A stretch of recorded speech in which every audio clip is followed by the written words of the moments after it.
The Human Rights Act is about to go on trial.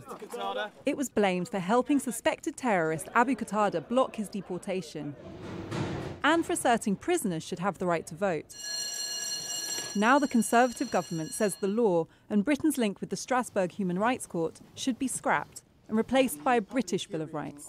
Well, we are not against human rights. That is very simple. What we're in favour of is making sure that the law regarding human rights is consistent with what we would have expected in terms of fairness, and also making sure that it responds to what the British people want.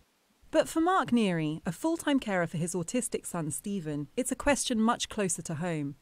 When he asked the local authority to look after him for a few days' respite, he had no idea what lay in store. Following morning, I received a phone call from Stephen's social worker to say they'd had a difficult night with him at the unit. That's probably the worst mistake I've ever made in my life, actually, because it then took a year to get him back.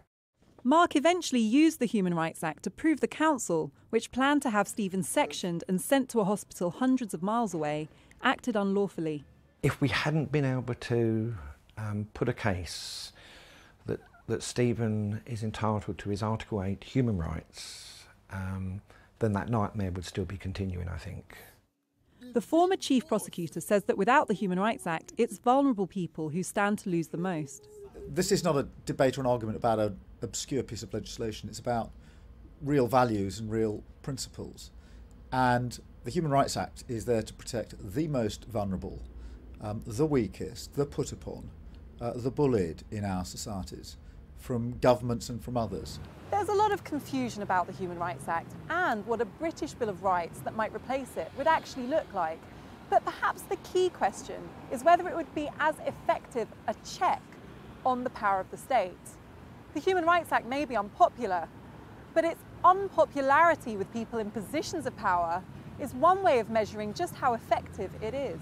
And there are concerns about the message it sends about the UK's international standing. No modern democracy has gone into a debate about changing human rights law by repealing human rights law. No democracy has gone into the debate about improving our protections from the position of getting rid of what we already have. But those who want to scrap the Human Rights Act say Britain already stands apart. If you look at some of the other countries, and I say this without any disrespect, they have not had the traditions that we've had going back to Magna Carta, and indeed in fighting for freedom and for justice. It's disgusting.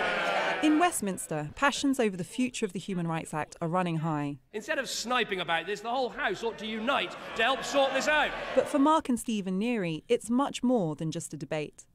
Afua Hirsch, Sky News.